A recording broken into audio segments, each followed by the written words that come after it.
오늘 우리에게 주신 하나님 말씀은 누가복음 9장 18절에서 27절까지의 말씀입니다. 누가복음 9장 18절에서 27절까지의 말씀을 다 함께 받들어 읽겠습니다. 예수께서 따로 기도하실 때에 제자들이 주와 함께 있더니 물어 이르시되 무리가 나를 누구라고 하느냐. 대답하여 이르되 세례 요한이라 하고 더러는 엘리야라 더러는 옛 선지자 중에 한 사람이 살아났다 하나이다. 예수께서 이르시되 너희는 나를 누구라 하느냐. 베드로가 대답하여 이르되 하나님의 그리스도시니이다 하니 경고하사 이 말을 아무에게도 이르지 말라 명하시고 이르시되 인자가 많은 고난을 받고 장로들과 대제사장들과 서기관들에게 버린 바 되어 죽임을 당하고 제3일에 살아나야 하리라 하시고 또 무리에게 이르시되 아무든지 나를 따라오려거든 자기를 부인하고 날마다 제 십자가를 지고 나를 따를 것이니라. 누구든지 제 목숨을 구원하고자 하면 잃을 것이요 누구든지 나를 위하여 제 목숨을 잃으면 구원하리라. 사람이 만일 온 천하를 얻고도 자기를 잃든지 빼앗기든지 하면 무엇이 유익하리요. 누구든지 나와 내 말을 부끄러워하면 인자도 자기와 아버지의 거룩한 천사들의 영광으로 올 때에 그 사람을 부끄러워하리라. 내가 참으로 너희에게 이르노니 여기 서 있는 사람 중에 죽기 전에 하나님의 나라를 볼 자도 있느니라. 아멘. 오늘 본문은 예수님의 제자도에 대해서 계속해서 가르쳐 주고 있습니다. 먼저 언제인가를 보면 예수님께서 따로 기도하실 때 제자들이 와서 물었습니다. 기도하실 때 제자들이 있으니까 옆에서 예수님께서 제자들에게 물었습니다. 어디인지는 정확하게 나오지는 않고요. 누가 나오냐면 예수님과 베드로가 등장을 하죠. 예수님의 질문은 이것이었습니다. 사람들이 나를 누구라고 하느냐 질문을 하셨습니다. 그리고 또 하나 그러니까 베드로가 사람들이 제자들이 얘기겠죠. 제자들이 세례 요한이라고도 하고 더러는 엘리야라고도 하고 더러는 옛 선지자 중에 한 사람이 살아났다라고도 합니다. 라고 말했습니다. 그런데 예수님께서 궁금해하셨던 것은 그러면 너희는 나를 누구라고 하느냐라고 질문을 하셨습니다. 베드로가 하나님의 그리스도시니이다 했습니다. 마태복음 16장 16절과는 조금 다른 표현이지만 예수님을 그리스도라고 하나님의 아들이라고 표현하고 있는 겁니다. 예수님께서 경고를 하셨습니다. 이 말을 아무에게도 하지 말라라고 하면서 예수님의 죽음과 부활에 대해서 경고하셨습니다. 말씀하셨습니다. 인자가 많은 고난을 받고 장로들과 대제사장들과 서기관들에게 버린 바 되어 죽임을 당하고 제3일에 살아나야 하리라 라고 가르쳐 주셨습니다. 그러면서 제자도에 대해서 23절에서 가르쳐 주십니다. 예수님을 따르는 제자는 자기를 부인하고 자기 십자가를 지고 나를 따라야 된다.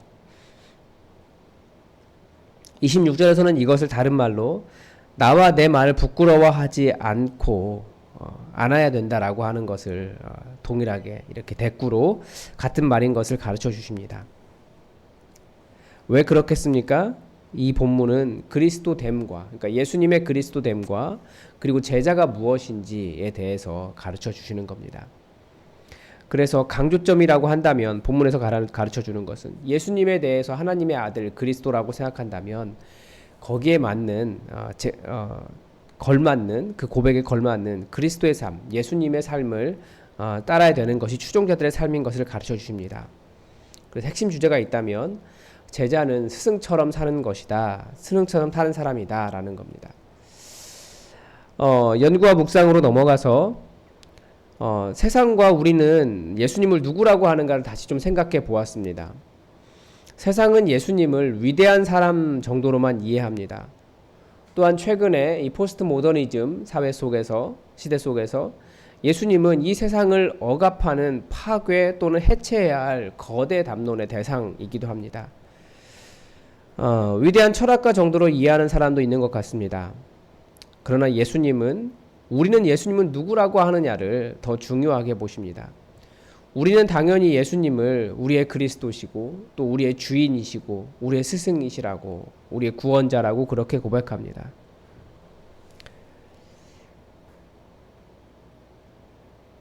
그래서 우리의 주인으로 모시고 살아갑니다. 두 번째 질문은 왜 예수님은 우리가 예수님의 말을 혹은 예수님을 부끄러워할 것이라고 생각하셨는가에 대한 겁니다. 여기에서 우리가 예수님을 무엇이라고 누구라고 고백하는가에 대한 고백과 관련이 있습니다. 우리의 인식에 따르면 그리스도, 당시도 마찬가지고요. 예수님에 대한 인식에 따르면 고난을 받고 하나님을 섬긴다는 고난을 받고 또는 하나님을 섬긴다는 종교 권력에게 고난을 당하고 죽임을 당하는 그런 그리스도, 이런 생각이 가능할까라는 겁니다. 우리의 번영 신학에서도 예수님의 모습은 신앙이 없는 사람에 해당합니다. 실패했고 고난당했고 당시 교회 권력으로부터, 종교 권력이죠, 정죄당했고 지극히 신앙이 없는 사람이고, 우리는 승리하신 주님을 기대하시지만 예수님의 모습 속에서 승리라고 하는 것은 전혀 찾아볼 수 없습니다. 물론 최후 승리가 있죠. 죽음에서 부활하는 최후 승리가 있지만 그것을 사람들은 생각하지 않아요. 지금 당장 고난당하고 지고 실패하는 것처럼 보이는 삶을 견딜 수가 없는 겁니다.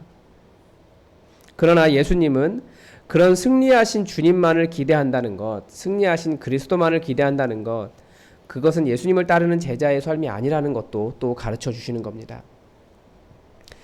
다음 질문은 예수님을 부끄러워한다는 것은 어떤 의미일까를 생각해 보았습니다. 여기에서 예수님을 부끄러워한다는 것이 무엇인지 깨달을 수 있습니다. 복음 때문에 고난당하고 때로는 실패하고 연약해지고 죽음을 경험하는 것을 실패라고 생각하는 생각이 예수님을 부끄러워하는 것입니다. 이 세상은 예수님을 부끄러워하지 않기 위해서 더 강하게 말하려고 합니다. 더 크게 다른 사람의 감정이나 다른 사람이 어떻게 생각하는 것이나 이웃이 어떻게 생각하는 것에 대한 것은 배려하지 않고 무조건 예수님에 대한 이야기를 하려고 하고 그리스도인은 더 위로 올라가려고 합니다. 예수님 사건 직후에 예수님에 대한 평판은 무엇이었겠습니까? 세상의 평판은 십자가라는 잔혹한 형틀에 달려서 죽은 사형수에 불과했습니다. 지금 우리는 우리의 입장에서 들으니까 예수님은 우리의 주님이시지만 유대교인들에게, 주변 세계에게 예수님은 세상을 어지럽히는 이단의 괴수였습니다.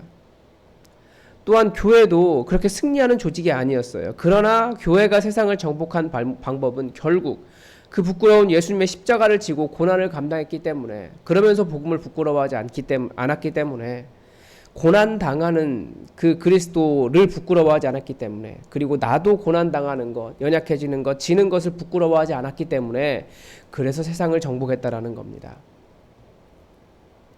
그래서 저는 이렇게 저의 느낌을 적었습니다. 우리는 예수를 따라가는 제자인지 아니면 예수님을 이용하는 사람인지 다시금 돌아보게 됩니다. 예수님께서 이 땅에 오셔서 이루고자 하셨던 천국에 대해 고민하고 그 천국을 이루기 위해 살기보다 나의 천국을 이루기 위해 예수님께 기도하고 나의 필요를 요구합니다. 또는 절대 고난이라고 하는 것을, 작아지고 연약해지는 것을 감당할 수 없는 우리의 모습을 봅니다. 최근 선교라는 미명하에 혹은 교회라는 이름으로 우리의 성공을 더욱더 추구하고 있지 않은가라는 것을 봅니다. 최근 며칠 코로나 바이러스의 대량 확산으로 오늘까지 한국 사회를 또다시 공포로 떨게 한 선교의 대표가 어떤 선교를 감당했는지 사실은 그의 행적을 정확히 알 수 없고, 그 실체는 사실 선교라는 이름으로 포장한 영어 학원에 불과한 것을 보면서 결국은 교회의 순수함을 해치는 것도 교회 지도자들의 탐욕이다라고 하는 것들, 그리고 또 우리가 가지고 있는 탐욕이다라는 겁니다. 영어를 조금 더 잘해보겠다고 하는 것이 선교라고 하는 정당성과 같이 연결되면서 이 코로나 상황 속에서 2,000명씩 집회하고도 코로나 안 걸렸다라고 자랑하고, 그것은 복음을 부끄러워하지 않은 더욱더 예수님을 선포한 행위라기보다 오만에 더 가깝습니다.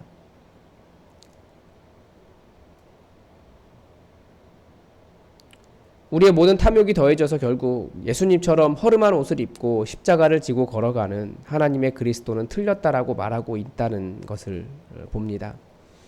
우린 다 제자입니다. 예수님처럼 살아가는 것에 만족하며 주님처럼 살아가는 것을 손해라고 말하지 않고 오히려 잘 살고 있다라고 평가해야겠습니다.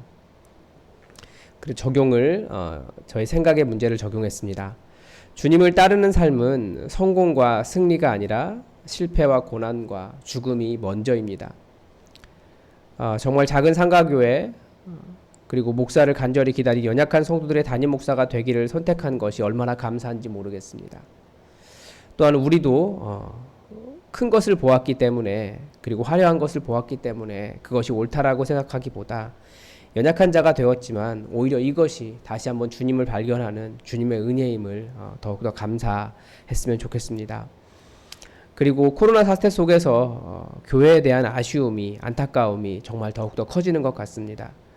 좀 져도 되는데 안 지려고 하고 계속 대면 예배로 모여야 한다라고 주장을 하고 그렇지 않은 비대면 예배를 이야기하는 교회들을 정죄하고 아까 IM 선교회처럼 2,000명씩 집회하고도 하나님의 은혜로 안 걸렸으면 감사해야지 거봐 안 걸리잖아 했다가 지금 매일 100명씩 이렇게 걸리게 하고 예수님의 제자의 길은 예수님이 승리자이시기 때문에 부끄러워하지 않는 것은 맞습니다.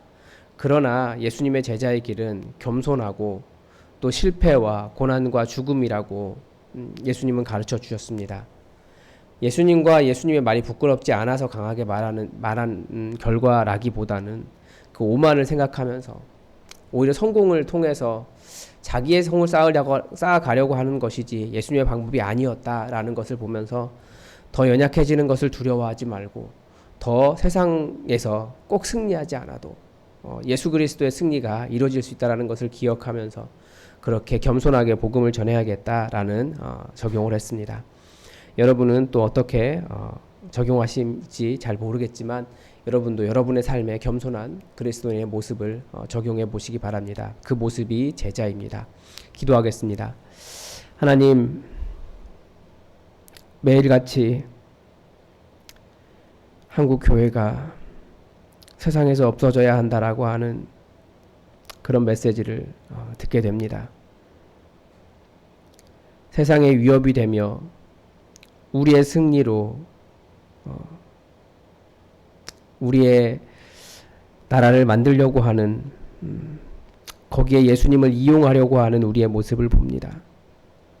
우리가 더욱더 낮아지고 겸손하며 고난을 감당하고 십자가를 감당하지 않으면 절대 예수 그리스도의 승리는 우리 가운데 주어지지 않는다라는 것을 우리가 기억하며 우리의 탐욕을 예수 그리스도의 이름으로 정당화하지 않게 우리를 인도하여 주시옵소서.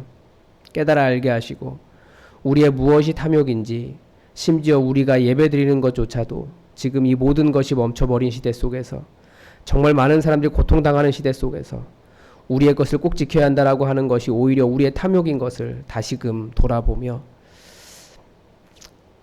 예수님의 그리스도의 하나님의 그리스도의 그 삶을 살아갈 수 있도록 우리를 인도하여 주옵소서.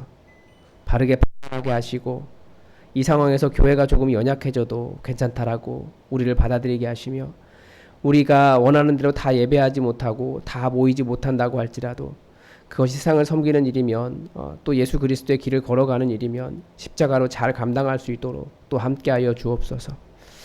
하나님, 꼭 승리가 아니고 우리의 승리가 중요한 것이 아니라 예수 그리스도의 승리가 결국에 이루어지는 것을 알게 하셔서 우리를 통하여 주님의 일을 이루어 주시옵소서.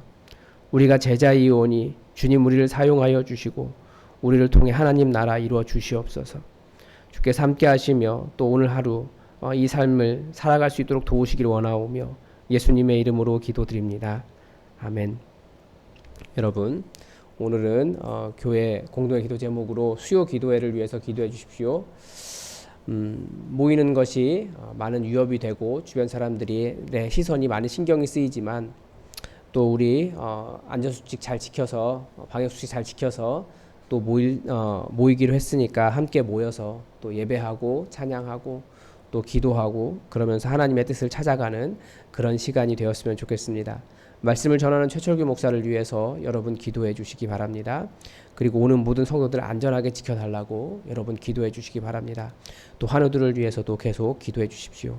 다 함께 기도하겠습니다.